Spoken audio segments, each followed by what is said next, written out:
Et si je te disais que Nicolas Machiavel, l'auteur du Prince, l'homme qui a théorisé le pouvoir comme personne avant lui, était encore en vie aujourd'hui? Crois-tu qu'il écrirait des livres, qu'il tweeterait ses pensées, qu'il posterait des vidéos motivantes sur TikTok? Non, absolument pas. Machiavel ne serait pas un homme public, il ne chercherait pas la célébrité, ni l'approbation, ni les followers. Il serait ailleurs, dans l'ombre, derrière les coulisses du pouvoir. Invisible, intouchable, inoubliable.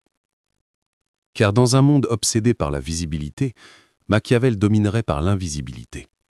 Et aujourd'hui, je vais te révéler ce qu'il ferait. Pas des citations poussiéreuses, pas des phrases reprises hors contexte, mais une doctrine vivante. 21 règles psychologiques pour contrôler sans jamais être vu. Règle 1. L'art d'être sous-estimé. Dans notre monde, tout le monde veut briller. Tout le monde veut prouver sa valeur, montrer son intelligence, son statut, ses diplômes, ses succès. On veut être le plus bruyant, le plus visible, celui qu'on remarque en premier. Mais Machiavel savait que cette impulsion est une faiblesse. Parce que plus tu te montres, plus tu deviens une cible. Plus tu étales ta force, plus les autres préparent leur défense. Lui, au contraire, choisissait l'arme la plus contre-intuitive. Être sous-estimé. Quand les autres pensent que tu es faible, ils baissent leur garde. Ils te donnent accès à leur confiance, à leurs secrets, à leurs faiblesses. Et pendant ce temps, toi, tu observes, tu attends. L'histoire est remplie de stratèges qui ont gagné non pas parce qu'ils étaient les plus forts, mais parce qu'on les croyait inoffensifs. Napoléon, par exemple, n'était au départ qu'un petit général corse. Personne ne le voyait comme un futur empereur, et c'est précisément cette sous-estimation qui lui a permis d'avancer sans être freiné jusqu'au moment où il a frappé. Imagine une réunion d'affaires. Tout le monde parle fort. Chacun veut montrer qu'il a la meilleure idée. Et au fond de la salle, il y a un homme silencieux. Tu crois qu'il ne comprend rien, qu'il est insignifiant. Puis, après 1 heure de débat, il parle. Une seule phrase. Celle que personne n'osait dire. Et soudain, tout le monde se tait. Parce que sa parole, rare et inattendue, devient lourde de poids. Voilà ce que Machiavel ferait. Observer. Laisser les autres se dévoiler et parler uniquement au moment où sa voix peut tout renverser. Même Sun Tzu, dans l'art de la guerre, expliquait « Lorsque vous êtes fort, feignez la faiblesse. Lorsque vous êtes proche, feignez la distance. » La sous-estimation est une stratégie militaire, autant que psychologique. L'ennemi qui croit que tu es faible ne se prépare pas. Et c'est précisément là que tu peux frapper avec une force qu'il n'avait jamais anticipée. Mais pourquoi cette technique fonctionne-t-elle si bien? Parce que l'être humain est prisonnier d'un biais cognitif, le besoin de classer les autres rapidement. Quand tu parais discret, petit, inoffensif, on te classe comme non dangereux. Les gens arrêtent de te surveiller, ils se détendent. Et c'est là qu'ils se révèlent. Quand ils pensent que tu n'es pas une menace, ils parlent trop. Ils montrent leurs cartes, ils exposent leurs faiblesses. Et toi, tu n'as plus qu'à attendre le moment parfait pour utiliser tout ce qu'ils t'ont offert sur un plateau. Aujourd'hui, qui sont les maîtres du monde numérique? Pas les grandes stars de tech, visibles et applaudies, mais des hackers inconnus, cachés derrière des pseudos ridicules. Tu ne les prends pas au sérieux. Tu crois que ce ne sont que des gamins qui jouent. Et puis un jour, ils infiltrent ton système bancaire, ton entreprise, ton gouvernement. La sous-estimation était leur plus grande arme. Même dans les relations humaines, ça marche. Combien de fois as-tu vu quelqu'un paraître timide, silencieux, sans danger, jusqu'au jour où il explose avec une force qu'on n'imaginait pas? Dans une bagarre, le plus bruyant n'est pas forcément le plus dangereux. Parfois, c'est celui qui observe en silence, qui attend que tu baisses la garde, qui finit par t'abattre d'un seul coup. Machiavel ne marcherait jamais dans une salle en criant. Il n'aurait pas besoin d'impressionner tout de suite. Il entrerait en dernier. Il observerait tout. Il laisserait les autres s'exposer, se vanter, montrer leurs forces et leurs faiblesses. Puis, quand tout le monde serait persuadé qu'il ne représente aucune menace, il frapperait. Et son coup serait toujours fatal, car personne ne l'aurait vu venir. Alors, retiens ceci. Laisse les autres te sous-estimer. Laisse-les croire que tu es petit, inoffensif, insignifiant. Parce qu'au moment où ils te voient comme une absence de danger, c'est eux qui se frient toi. Et c'est là que tu deviens le joueur invisible, le spectateur silencieux qui contrôle la partie sans jamais être annoncé. Règle numéro 2, le charme est plus dangereux que la vérité. Dans un monde obsédé par l'image, une vérité dérangeante s'impose. La vérité ne gagne pas. La vérité est froide, exigeante, inconfortable. Mais le charme enrobe, séduit et fait oublier la réalité. Machiavel avait compris il y a 5 siècles. Les hommes jugent plus par les yeux que par les mains, car tout le monde peut voir, mais peu peuvent toucher. En clair, ce qui compte, ce n'est pas ce que tu es, mais ce que tu sembles être. Disons la vérité. Les faits purs et durs sont rarement séduisants. Ils sont secs, parfois inconfortables, souvent impopulaires. Mais le charme, il agit directement sur l'émotion. Et l'émotion, elle, balaie toujours la raison. La psychologie moderne le prouve. Les gens ne se souviennent pas de ce que tu as dit, mais de comment tu les as fait se sentir. C'est pourquoi le charme est une arme infiniment plus puissante que la vérité brute. Regarde l'histoire politique. Les plus grands orateurs, de Kennedy à Obama, ont captivé des nations entières non pas grâce à des faits détaillés, mais grâce à leur présence, leur sourire, leur rythme, leur voix. Ils pouvaient promettre des choses irréalisables, mais les foules y croyaient. Pourquoi ? Parce que le charme est un langage émotionnel. Et l'émotion, une fois déclenchée, rend aveugle à la vérité. Dans notre ère hyper connectée, ce phénomène est encore plus puissant. Les influenceurs qui dominent ne sont pas toujours les plus compétents, ni les plus honnêtes, ni les plus talentueux. Ce sont les plus charismatiques, ceux qui savent sourire, séduire, donner l'illusion de proximité. Tu penses acheter leurs produits ? Non, tu achètes l'illusion qu'ils t'ont créée, tu achètes leur charme. Le charme n'est pas toujours utilisé pour le bien, il est aussi une arme de domination massive. Hitler n'a pas conquis l'Allemagne par des faits, mais par des discours enflammés, un charisme quasi théâtral. Des foules entières, intelligentes et cultivées, ont succombé, non pas parce qu'elles avaient été convaincues rationnellement, mais parce qu'elles avaient été séduites émotionnellement. Voilà pourquoi Machiavel disait « Il n'est pas nécessaire d'être bon, il suffit de paraître bon, car la perception crée plus de pouvoir que la réalité. » Mais pourquoi tombons-nous toujours dans ce piège ? Parce que notre cerveau est programmé pour préférer les raccourcis. La vérité demande de l'effort. Analyser, douter, comparer. Le charme, lui, est immédiat. Quand quelqu'un nous sourit, nous flatte, nous séduit, notre cerveau libère de la dopamine et nous associons cette personne au plaisir. Résultat, même face à des preuves contraires, nous continuons de croire ce que nous voulons croire. C'est le pouvoir du charme. Il ne convainc pas ton esprit, il détourne ton cœur. Si Machiavel vivait aujourd'hui, il ne perdrait pas son temps à prouver son intégrité. Il ne chercherait pas à démontrer qu'il est honnête, droit, juste. Il travaillerait son masque.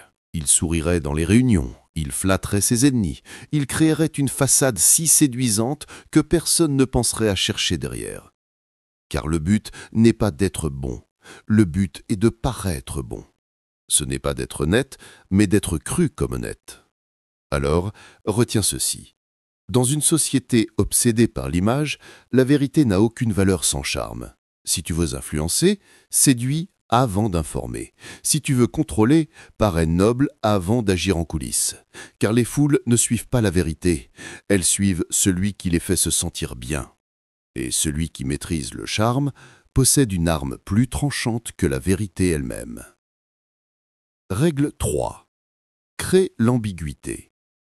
Les hommes veulent être compris. Ils passent leur vie à expliquer qui ils sont, à se justifier, à clarifier, parce qu'ils croient qu'être transparent les rendra forts. Mais Machiavel aurait fait l'inverse. Lui savait une chose. Plus tu es clair, plus tu deviens prévisible.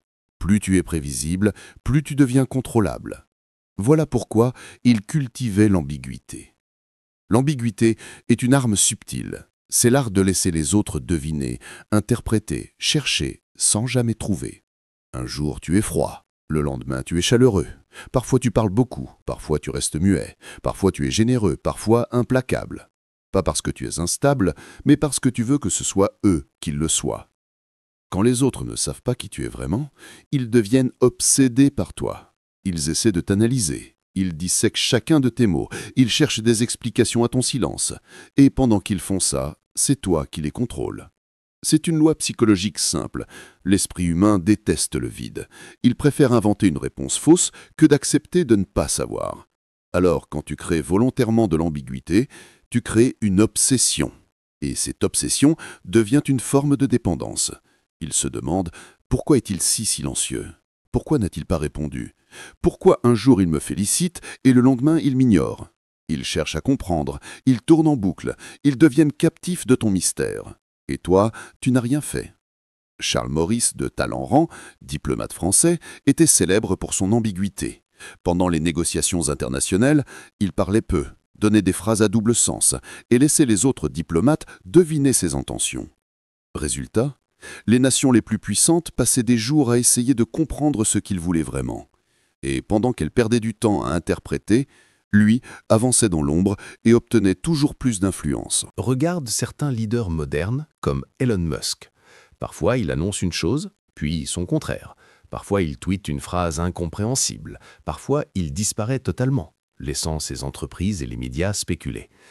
Les gens critiquent son manque de clarté. Mais en réalité, cette ambiguïté le rend encore plus fascinant.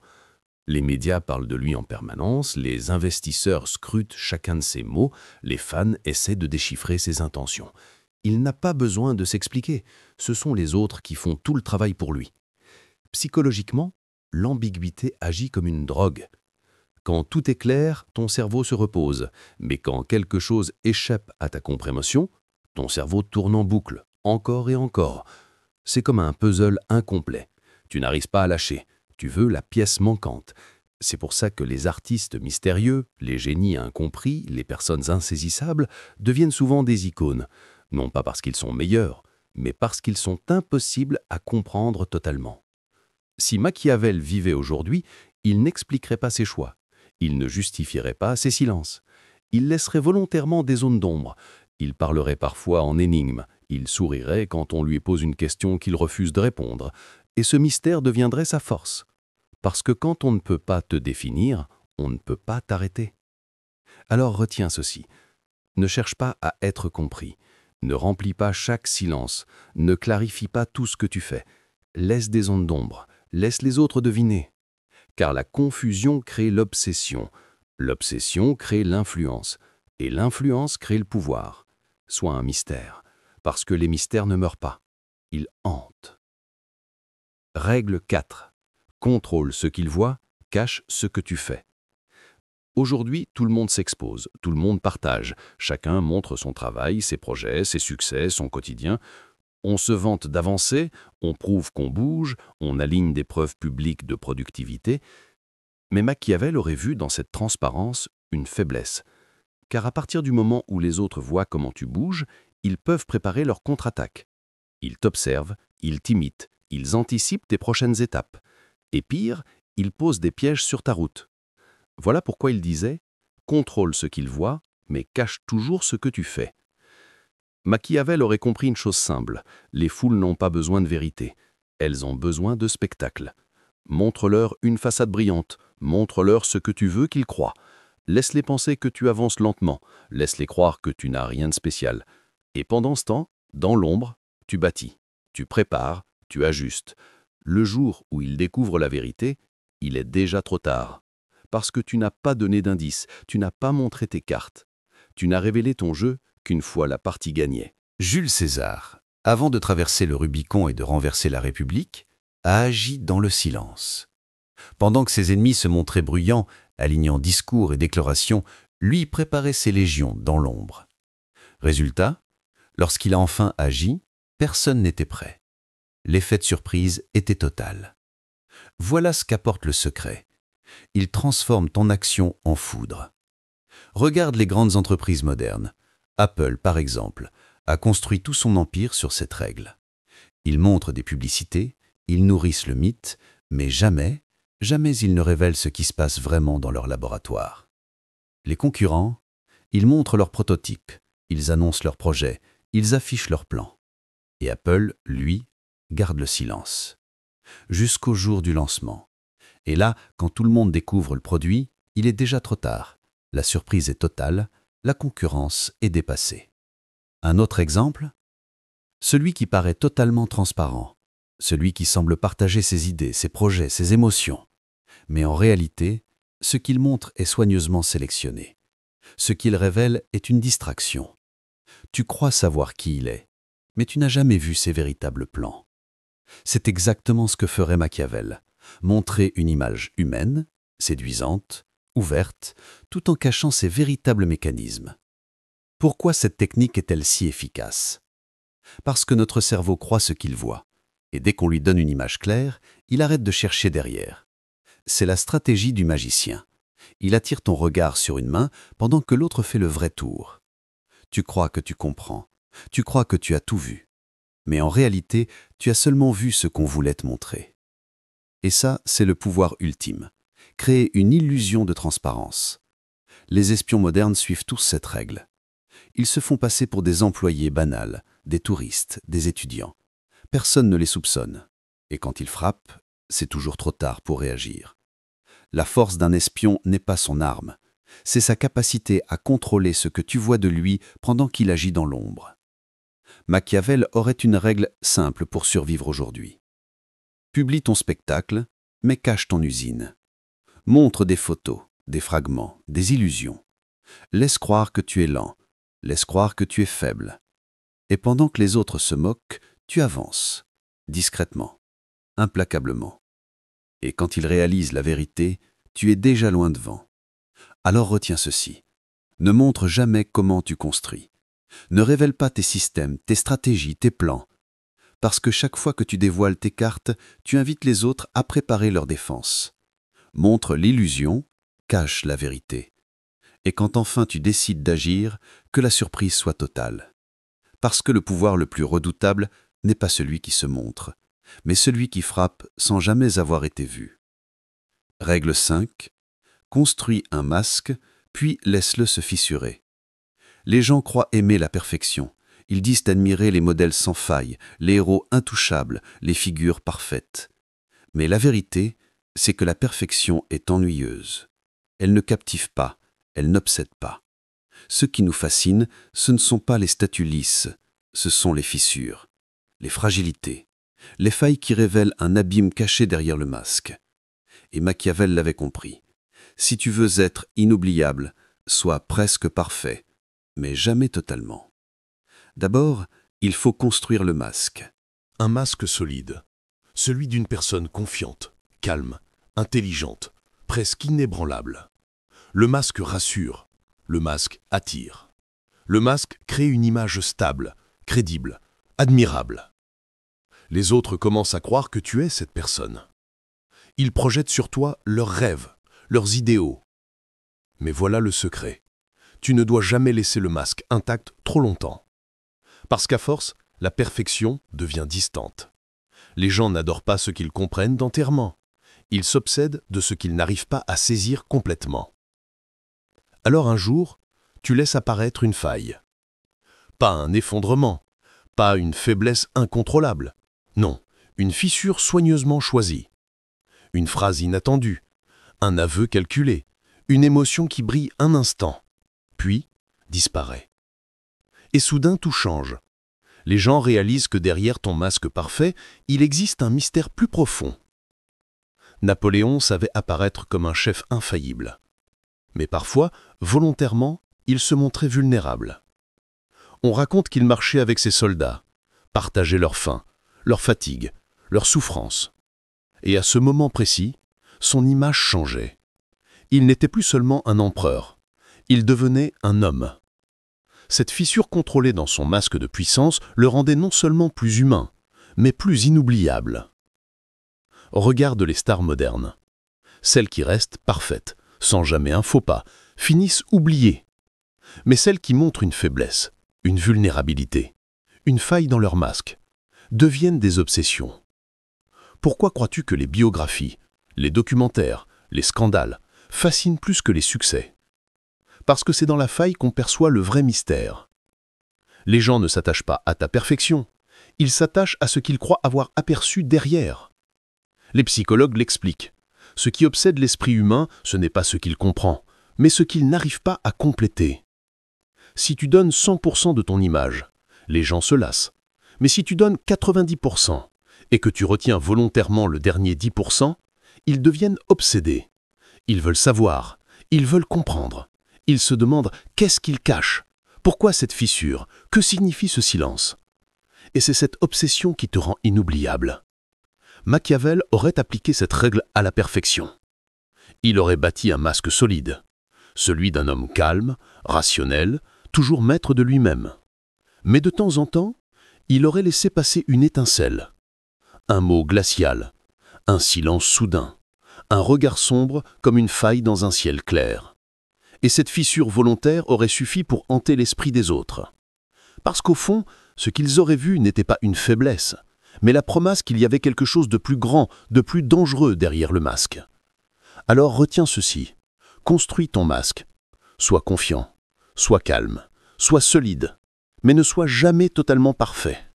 Offre-leur une fissure, un fragment d'ombre derrière la lumière. Car ce n'est pas le masque qui les hantera, mais le mystère qu'il croit avoir entrevu derrière lui. Et ce mystère est la clé pour devenir inoubliable. Règle 6. Dis toujours moins que nécessaire. Les hommes parlent trop. Ils se justifient, ils s'expliquent, ils veulent être compris. Mais à chaque mot de trop, ils se dévoilent. Leur peur transparaît, leur besoin d'approbation devient visible. Machiavel, lui, savait une vérité simple. Le silence domine plus que 1000 discours. Celui qui parle trop se met à nu. Celui qui dit peu reste impénétrable. Regarde autour de toi. Les gens qui parlent sans cesse croient gagner en crédibilité, mais ils se trahissent. Plus tu parles, plus tu laisses apparaître tes émotions, tes contradictions, tes failles. Tu expliques trop ton idée, tu montres que tu n'as pas confiance en elle. Tu donnes trop de détails, tu offres des armes à ceux qui veulent te contredire. Parler trop, c'est donner aux autres les clés pour t'attaquer. Louis XIV, le roi Soleil, maîtrisait cet art. On raconte que dans ses conseils, il parlait très peu. Il laissait les ministres se disputer, exposer leurs arguments, se dévoiler dans leur excès de mots. Et quand enfin il parlait, une phrase, 2 au maximum, la décision tombait comme une loi divine, parce que sa rareté donnait à chaque mot une puissance absolue. Imagine une négociation. 2 parties parlent, s'agitent. Et au bout de la table, un PDG reste silencieux. Il écoute, il observe, il ne montre rien. Au bout d'un moment, le silence devient insupportable. Les autres comblent le vide, révèlent trop, lâchent des concessions. Et quand enfin il ouvre la bouche, chaque mot pèse comme un coup de marteau. Voilà la stratégie machiavélienne. Le silence comme arme psychologique. Psychologiquement, le silence est insupportable pour l'être humain. Dans une conversation, un silence de plus de 3 secondes met l'autre mal à l'aise. Alors que fait-il? Il parle plus. Il révèle ses pensées, ses émotions, ses faiblesses. Toi, tu n'as rien dit, mais tu as tout gagné. Parce que c'est lui qui s'est exposé. Et toi, tu es resté impénétrable. Les services secrets, la police, les enquêteurs savent l'utiliser. Dans une salle d'interrogatoire, souvent, l'arme la plus efficace n'est pas la menace, c'est le silence. Le suspect, face à ce vide, finit par combler. Il parle, il se justifie, il dit plus qu'il ne devrait. Et souvent, il se trahit tout seul. Machiavel n'aurait jamais cherché à convaincre par des longs discours. Il aurait dit une phrase, peut-être 2, puis il se serait arrêté. Il aurait laissé son silence devenir une question sans réponse. Et c'est ce silence qui aurait fait travailler les esprits autour de lui. Car la vraie domination ne se fait pas par l'abondance, mais par la rareté. Alors retiens ceci, ne parle jamais plus que nécessaire. Dis exactement assez pour être entendu, puis arrête-toi. Laisse le silence parler pour toi. Parce que dans ce silence, les autres vont imaginer, ils vont douter, ils vont projeter leur peur. Et toi, tu n'auras rien dit, mais tu seras déjà en train de gagner. Règle 7. Brouille la ligne entre ennemis et alliés. Le monde aime les certitudes. Les gens veulent savoir qui est leur ami et qui est leur ennemi. Ils veulent classer « lui est avec moi, lui est contre moi ». Cela les rassure, cela simplifie le jeu. Mais Machiavel, lui, aurait brisé cette logique. Il savait que la plus grande arme n'est pas d'être vu comme un allié ou un ennemi, mais comme quelque chose d'impossible à définir. Tu n'es ni totalement l'un, ni totalement l'autre. Tu es une ombre mouvante. Imagine ceci. Tu complimentes ton rival en public. Tu défends un adversaire lorsqu'il est attaqué. Tu souris à celui que tu prévois de renverser. Résultat, les gens ne savent plus où te placer.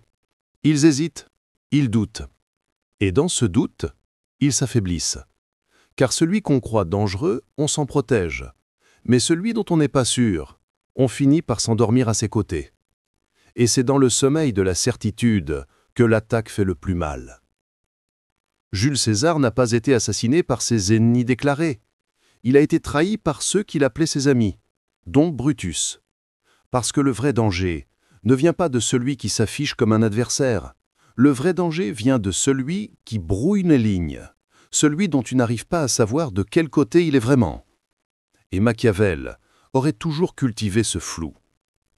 Talleyrand, diplomate français, était surnommé le diable boiteux. Pourquoi ? Parce qu'il changeait d'alliance sans prévenir. Un jour, il soutenait Napoléon.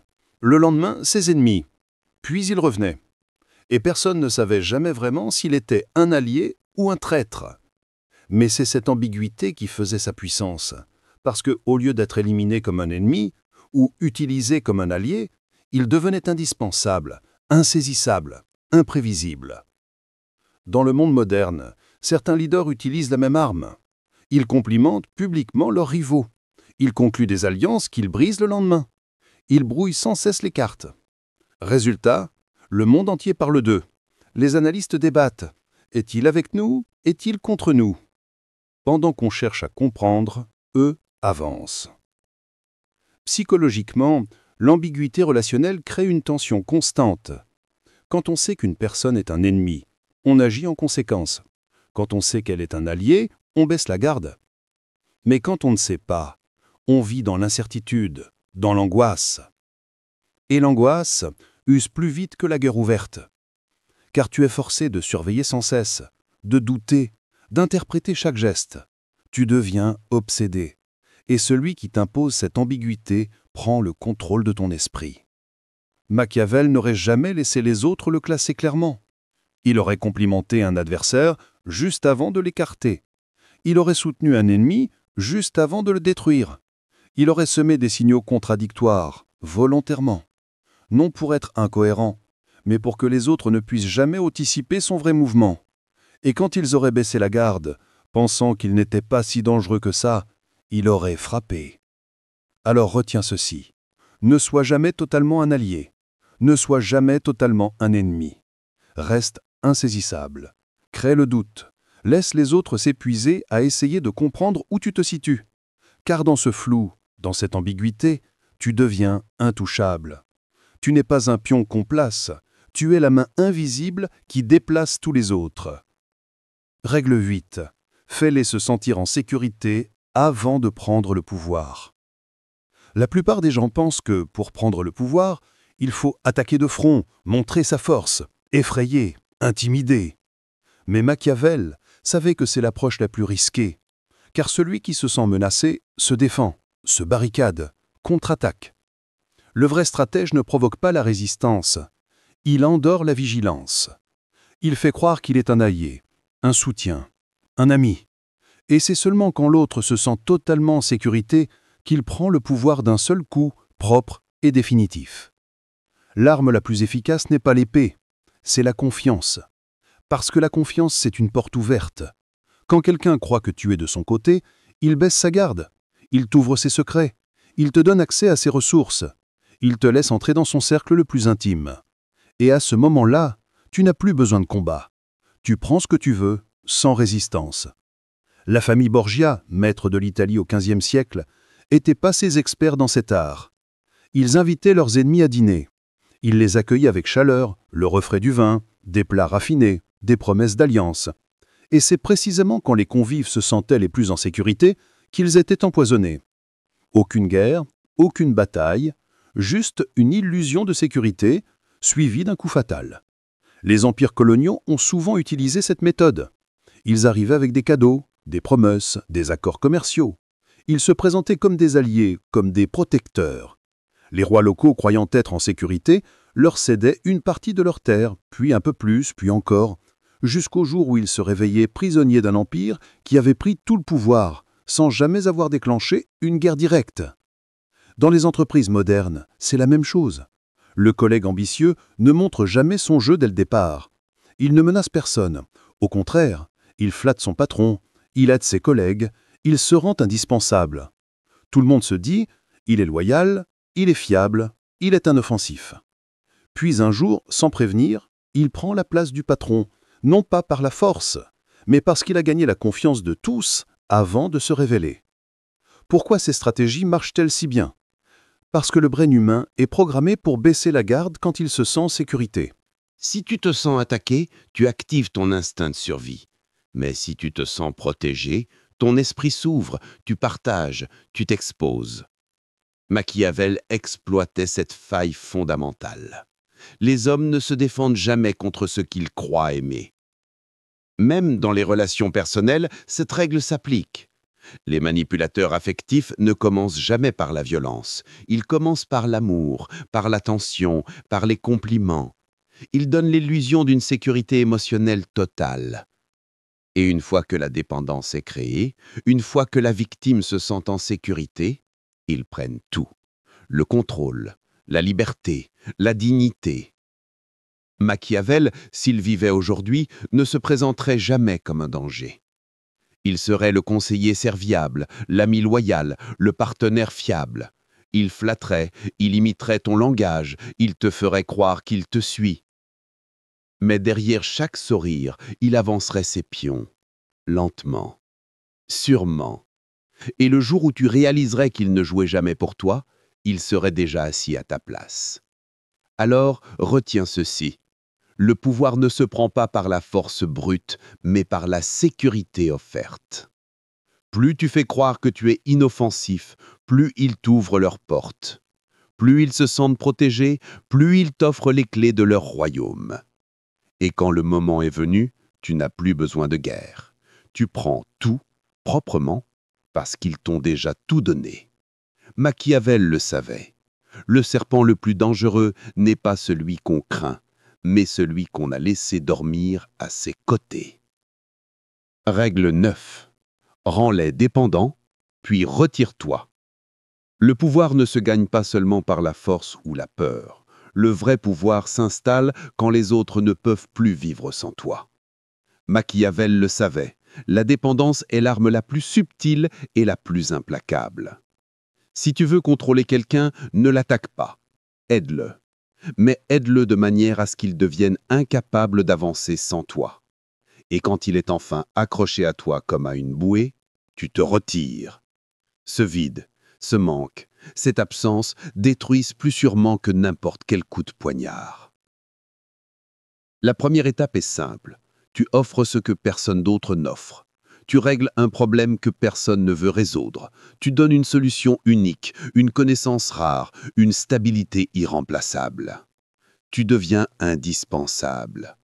Et l'autre, croyant avoir trouvé un sauveur, s'attache à toi. Mais ce n'est pas un cadeau, c'est une chaîne invisible.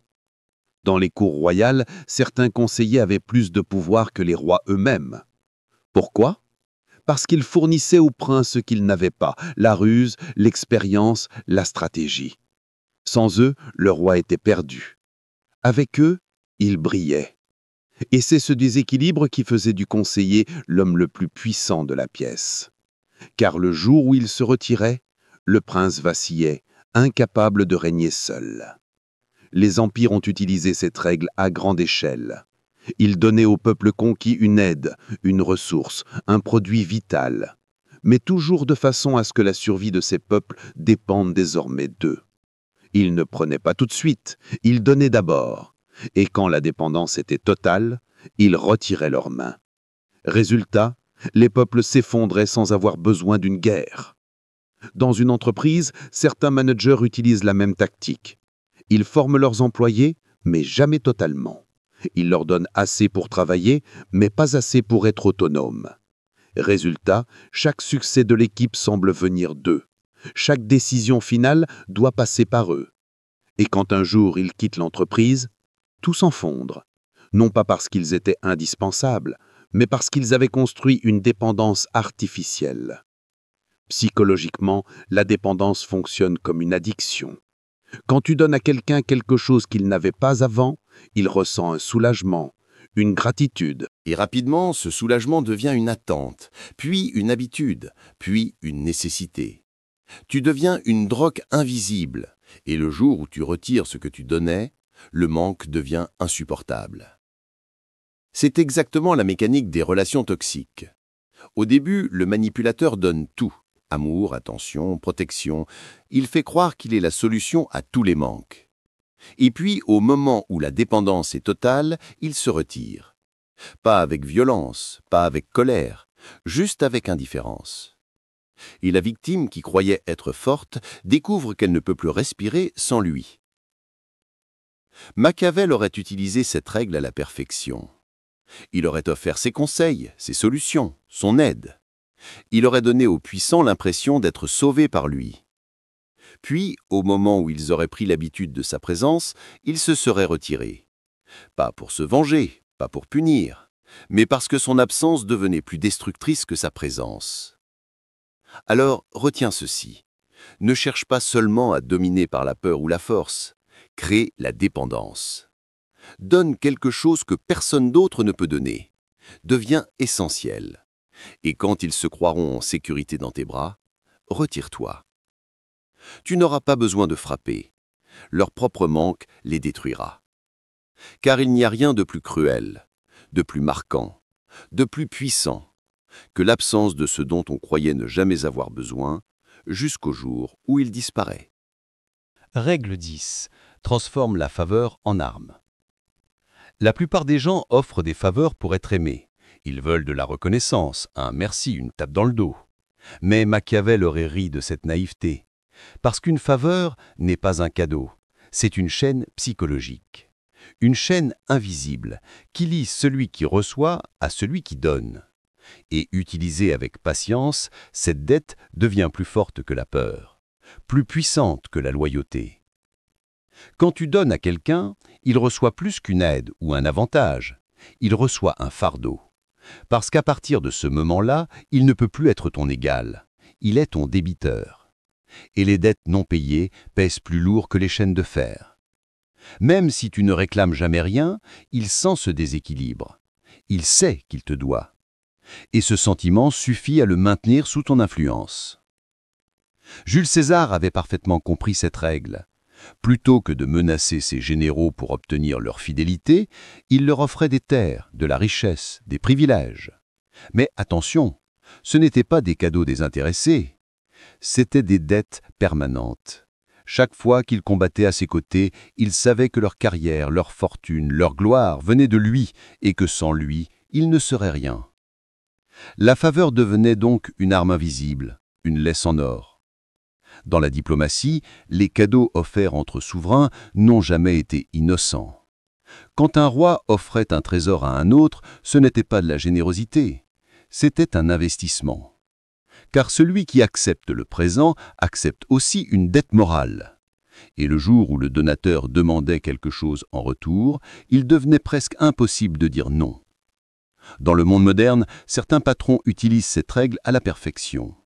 Ils offrent des promotions, des opportunités, des avantages, mais toujours avec un timing précis, toujours au moment où la personne a le plus besoin d'aide. Résultat, l'employé ne se sent pas seulement reconnaissant, il se sent redevable. Et cette dette invisible se transforme en loyauté forcée, en obéissance silencieuse. Tu n'obéis plus parce que tu es menacé, tu obéis parce que tu crois que tu dois.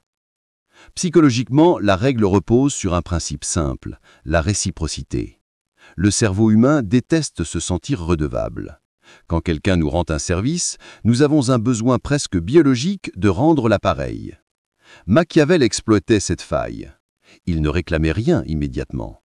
Il laissait la dette grandir, enfler, devenir lourde. Et au moment voulu, il n'avait pas besoin d'égliger.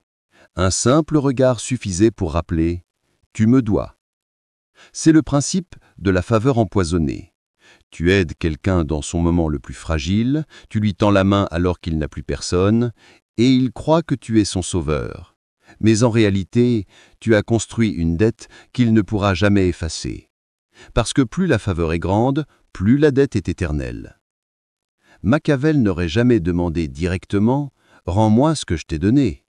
Il aurait offert avec générosité, avec chaleur, avec subtilité.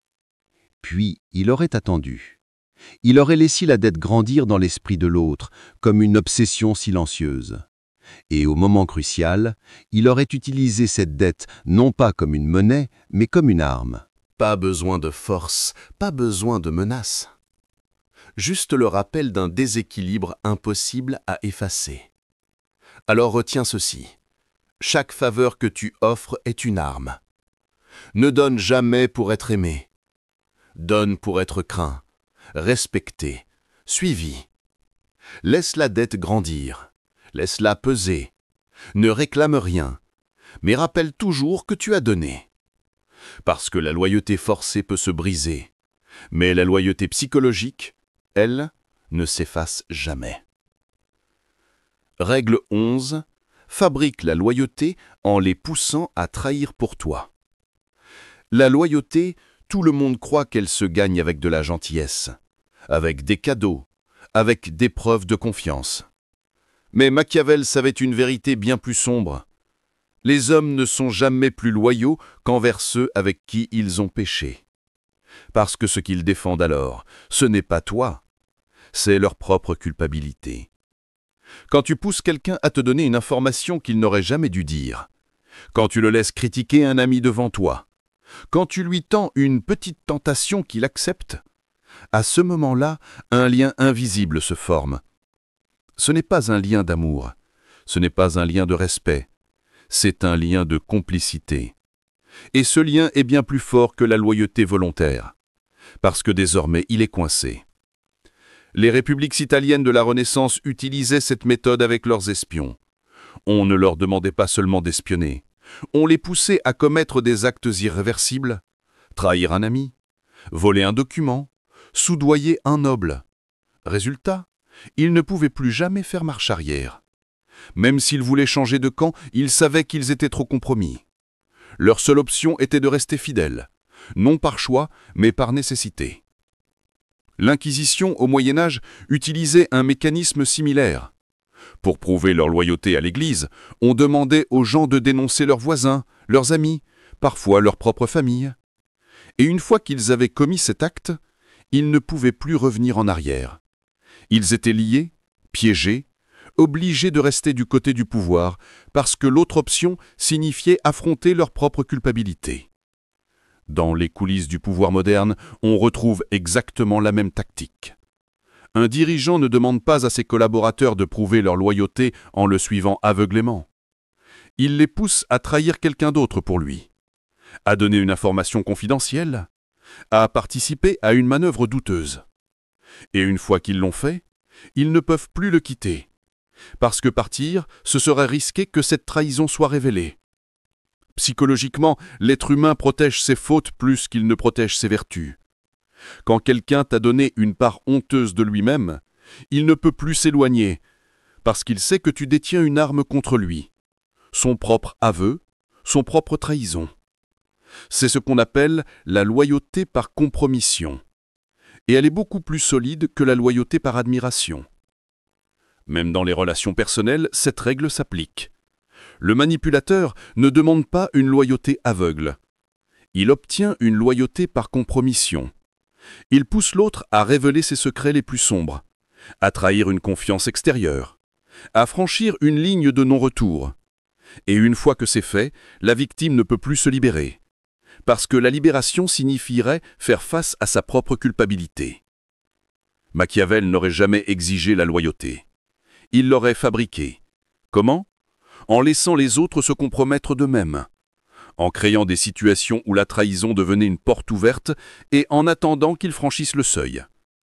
À partir de là, ils n'étaient plus libres, car leur liberté signifiait leur destruction. Et Machiavel savait que l'homme protège toujours sa réputation plus que sa vie. Alors retiens ceci. Ne cherche pas à gagner la loyauté par la gentillesse. Fabrique-la en créant la compromission. Amène-les et trahir pour toi. à franchir une ligne qu'ils ne pourront plus effacer. Car une loyauté née de l'amour peut mourir avec le temps. Une loyauté née de la peur peut se briser à la première révolte. Mais une loyauté née de la culpabilité est une prison sans clé. Et celui qui maîtrise cette prison maîtrise les hommes pour toujours. Règle 12. Brise les alliances de l'intérieur. Les alliances semblent solides.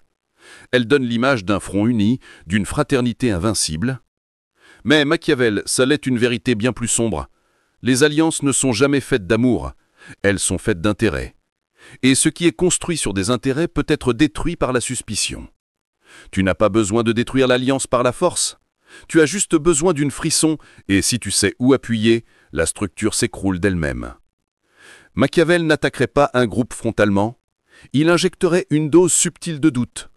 Pas un mensonge flagrant, pas une accusation directe, juste une phrase murmurée, une question jetée comme un caillou dans l'eau. As-tu remarqué qu'il ne te défend jamais en public? Tu es sûr qu'elle pense encore comme toi? Et à partir de là, les soupçons font le reste. Car l'esprit humain est une machine à amplifier le doute. Alexandre le Grand n'a pas seulement conquis par ses armées.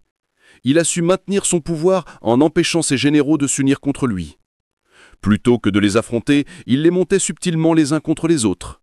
Un mot ici, une promotion là, une récompense qui semblait injuste aux yeux d'un autre. Et pendant qu'ils se déchiraient entre eux, Alexandre restait le centre incontesté, le seul lien qui les tenait ensemble. C'est ça, l'art de briser les alliances, ne jamais les combattre, mais les laisser s'autodétruire.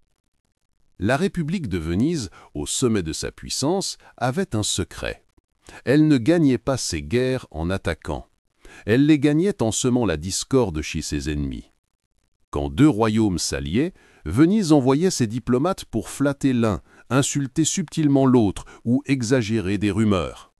Résultat, les alliances s'effondraient avant même que l'armée vénitienne n'entre en scène. Dans le monde moderne, on retrouve la même stratégie. Imagine une équipe soudée qui veut renverser son patron. Si tu es ce patron, inutile de les attaquer directement. Il suffit de semer une graine de doute. J'ai entendu dire qu'il voulait le poste pour lui. Tu es sûr qu'il ne va pas te laisser tomber au dernier moment. Et d'un seul coup, ce qui paraissait solide devient fragile. Les regards changent, les chuchotements commencent. L'alliance se fissure. Pas à cause de toi, mais parce qu'ils ont cessé de se faire confiance entre eux. Psychologiquement, les alliances sont fragiles par nature.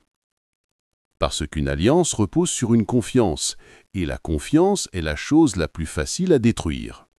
Une simple suggestion, une rumeur, une ambiguïté suffit. Car dès que tu introduis l'idée de trahison possible, chaque geste devient suspect. Chaque silence devient une preuve. Chaque absence devient une menace. Et dans cette paranoïa, ce n'est plus toi qui combats. Ce sont eux qui se détruisent les uns les autres. Même dans les amitiés ou les couples, cette règle s'applique. Tu n'as pas besoin d'attaquer une relation pour la briser. Il suffit d'introduire une petite fissure. Tu es sûr qu'il te dit toute la vérité? Et l'autre commence à douter, à chercher des signes, à interpréter chaque détail comme une preuve. Et bientôt, la relation s'effondre, non parce que tu l'as détruite, mais parce qu'ils l'ont détruite eux-mêmes de l'intérieur. Machiavel n'aurait jamais perdu son temps à attaquer des alliances puissantes. Il aurait attendu. Il aurait observé. Et, au bon moment, il aurait injecté une goutte de poison psychologique, une simple suggestion, un mot prononcé devant la bonne personne, une promotion accordée à l'un, refusée à l'autre. Et il n'aurait plus eu besoin de rien, car les hommes, rongés par le doute, auraient fait tout le travail pour lui. Alors retiens ceci, on ne détruit pas une alliance de l'extérieur, on la détruit de l'intérieur. Ne gaspille pas tes forces à combattre un front uni. Introduis juste une fissure.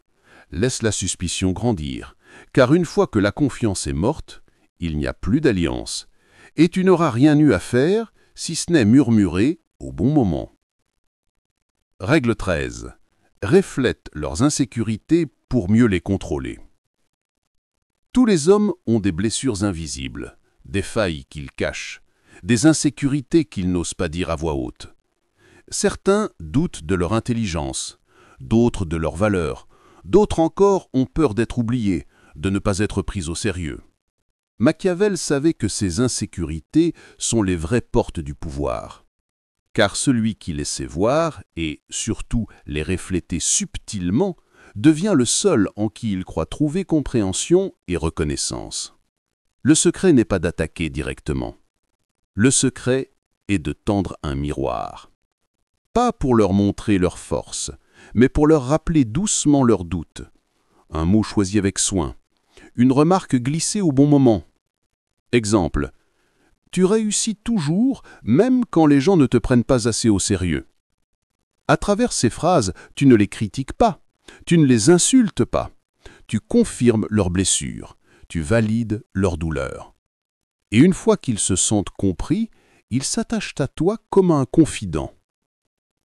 Le cardinal de Richelieu, ministre de Louis XIII, était passé maître dans cet art. Il connaissait les faiblesses de chaque noble, celui qui doutait de sa bravoure, celui qui craignait de perdre sa lignée, celui qui avait peur de sa pauvreté cachée. Et plutôt que de les attaquer, Richelieu les écoutait. Il validait leurs insécurités, les rassurait partiellement, mais jamais totalement. Résultat, chacun avait l'impression que Richelieu était le seul à vraiment les comprendre. Et cette dépendance émotionnelle lui donnait un pouvoir absolu sur eux. Napoléon utilisait aussi ce miroir psychologique avec ses soldats. Il ne disait pas « vous êtes inavançable », il disait « on vous a toujours sous-estimé ». Et pourtant, vous êtes les meilleurs du monde. Ces mots touchaient leur insécurité profonde, celle de n'être que des paysans transformés en soldats. En reflétant ce doute, il leur donnait un sentiment de reconnaissance unique. Résultat, ils étaient prêts à mourir pour lui. Dans les entreprises modernes, les managers les plus rusés utilisent cette arme. Plutôt que de donner des compliments génériques, ils ciblent les insécurités. À celui qui doute de ses compétences. Tu fais du bon travail, même si tu manques parfois de confiance. À celui qui a peur de ne pas être entendu. Tes idées sont brillantes, même si les autres n'écoutent pas toujours. Chaque phrase agit comme un crochet émotionnel. Tu touches leur blessure, tu la confirmes, et tu deviens le seul qui semble la comprendre. Psychologiquement, cette règle fonctionne parce que les insécurités créent une faille intérieure. Et quand quelqu'un valide cette faille, subtilement, l'esprit l'associe à une forme d'intimité. On se dit « il me voit tel que je suis, il sait ce que je cache ». Mais en réalité, ce n'est pas de l'intimité, c'est une prise de contrôle. Car une fois que tu es celui qui comprend leurs failles, ils ne peuvent plus se détacher de toi. Tu deviens une référence psychologique. Dans les relations toxiques, cette arme est courante. Le manipulateur ne critique pas frontalement. Il reflète l'insécurité. Tu es belle, surtout pour quelqu'un qui doute autant de son charme. La victime, touchée en plein cœur, se sent vue, comprise, mais aussi fragilisée. Et cette fragilité devient la base d'un contrôle psychologique invisible. Machiavel n'aurait jamais perdu son temps à flatter bêtement. Il aurait observé les blessures, les failles, les insécurités. Puis il les aurait reflétées doucement, sans jamais les attaquer, sans jamais les nier. Et dans ce reflet, il aurait tissé un lien indestructible. Pas un lien d'amour, pas un lien de respect, mais un lien de dépendance émotionnelle. Alors, retiens ceci. Tu ne contrôles pas les hommes par leur force, tu les contrôles par leurs failles. Ne flatte pas leur ego, ne nie pas leurs doutes. Reflète leurs insécurités, valide-les subtilement, et tu deviendras le seul miroir dans lequel ils acceptent de se regarder. Et tant qu'ils auront besoin de ce miroir, ils seront à toi. Règle 14. Ne sois jamais celui qui tient le couteau. La plupart des hommes croient que le pouvoir s'impose par la force. Ils veulent être vus comme celui qui frappe, celui qui tronche, celui qui décide. Mais Machiavel savait que la force brute crée des ennemis, que celui qui frappe est toujours identifié comme l'agresseur. Alors que le vrai maître, n'est jamais vu comme celui qui tient le couteau. Il tire les ficelles. Il murmure les ordres. Il orchestre les chutes. Mais quand la poussière retombe, ses mains restent propres. Celui qui exécute un coup bas attire la haine. Celui qui observe à distance attire le respect. L'art, c'est de pousser les autres à faire ce que tu aurais voulu, sans jamais être associé au geste. Machiavel l'explique. Il est plus sûr d'être craint que d'être aimé, mais il est encore plus sûr d'être craint sans être accusé. Le prince doit orchestrer les événements, mais laisser d'autres porter la responsabilité. Jules César a été trahi par Brutus et les sénateurs. Mais réfléchis un instant, qui a réellement orchestré ce complot? Pas forcément Brutus, mais quelqu'un qui a soufflé, alimenté les rancunes, multiplié les suspicions, tout en restant dans l'ombre. Quand César tombe, les poignards sont dans les mains des autres, et celui qui inspirait la trahison reste invisible. Le cardinal de Richelieu n'ordonnait presque jamais directement une exécution. Il manœuvrait. Il faisait circuler des rumeurs. Il laissait les autres accuser. Et quand venait le moment de couper une tête, ce n'était jamais lui qui tenait la lame. Résultat, ses ennemis disparaissaient, un à un, mais personne n'osait l'accuser directement, car il semblait toujours au-dessus des intrigues. Dans une entreprise, le chef habile n'attaque jamais un rival directement. Il laisse les autres faire. Tu veux évincer un collègue menaçant? Il n'a pas besoin de le critiquer. Il suffit de laisser entendre subtilement qu'il prend trop de place, qu'il n'écoute pas assez les autres, et tes collègues feront le reste. Un jour, tu vois ton rival se faire exclure, et toi, tu n'as rien dit, tu n'as rien fait. Mais tout le monde pense que tu es resté neutre. Psychologiquement, les gens cherchent toujours un coupable. Mais s'ils ne peuvent pas t'associer au coup, tu deviens intouchable. Tu n'es jamais l'ennemi. Tu es l'alternative après le chaos.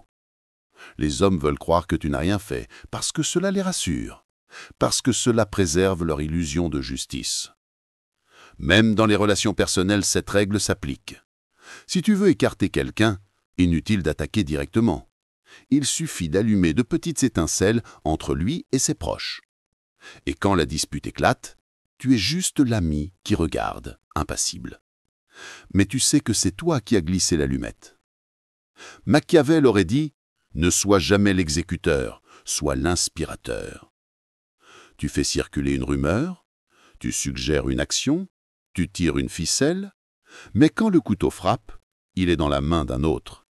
Toi, tu restes assis, intouchable, resplendissant. Alors retiens ceci. Ne sois jamais celui qui tient le couteau, parce que celui qui frappe attire la vengeance, mais celui qui manipule récolte le pouvoir. Tu dois toujours orchestrer sans jamais paraître coupable. Ainsi, quand tes ennemis tombent, tu es déjà en train de prendre leur place. Règle 15. Dis rien et laisse-les tout révéler.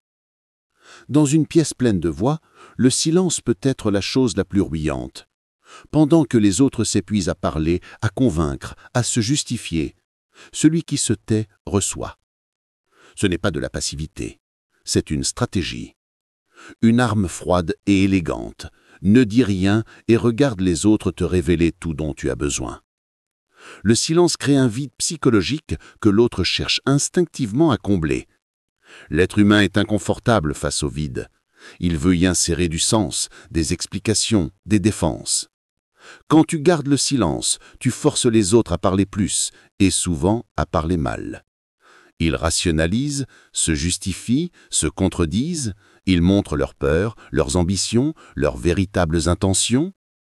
Et dans ce flux de paroles, tu collectes les informations qui te donneront le pouvoir. Le silence n'est pas absurde, il est calculé. Écoute d'abord. Ne comble pas chaque pause. Quand une question te vise, souris, respire et reste muet pendant quelques secondes. Ces quelques secondes paraissent longues pour l'interlocuteur. Il va combler l'espace. Il parlera pour toi. Il pensera à voix haute. Il révélera ses doutes. En négociation, un silence de 7 secondes après une offre suffit souvent à faire céder l'autre. Il voudra combler l'espace. Il concédera. 2 mécanismes psychologiques entrent en jeu. L'aversion au vide, le cerveau déteste l'incertitude, il comble le silence par des suppositions et des paroles. La théorie de l'esprit. Quand quelqu'un garde le silence, on tente de lire dans son esprit. On parle plus pour tester ses limites. Ces mécanismes transforment l'autre en fournisseur d'informations gratuites. Tu n'as même pas besoin de manipuler verbalement. Leur propre besoin de remplir le silence travaille pour toi. Salle d'interrogatoire. Le meilleur interrogateur ne crie pas, il se tait. Le suspect se défend, se contredit, se trahit. Table de poker. Un joueur muet attire les regards. Les adversaires parlent, gesticulent, bluffent trop. Ils montrent leurs tels. Réunion politique. Quand un ministre se tait après une accusation, ses accusateurs commencent à amplifier leur discours et à dévoiler leurs propres alliances fragiles. Médias. Face à une polémique, certains stratégistes recommandent la stratégie du silence. La surréaction donne plus d'oxygène au scandale, le silence l'étouffe ou le fait se dégonfler. Silence n'est utile que s'il est suivi d'une écoute active. Quand tu te tais, écoute attentivement. Quels mots reviennent? Où la voix s'emballe-t-elle? Quelles contradictions émergent? Note mentalement ou physiquement les points faibles et les promesses non tenues. Le silence te donne la matière brute, leur peur, leur orgueil, leur impatience.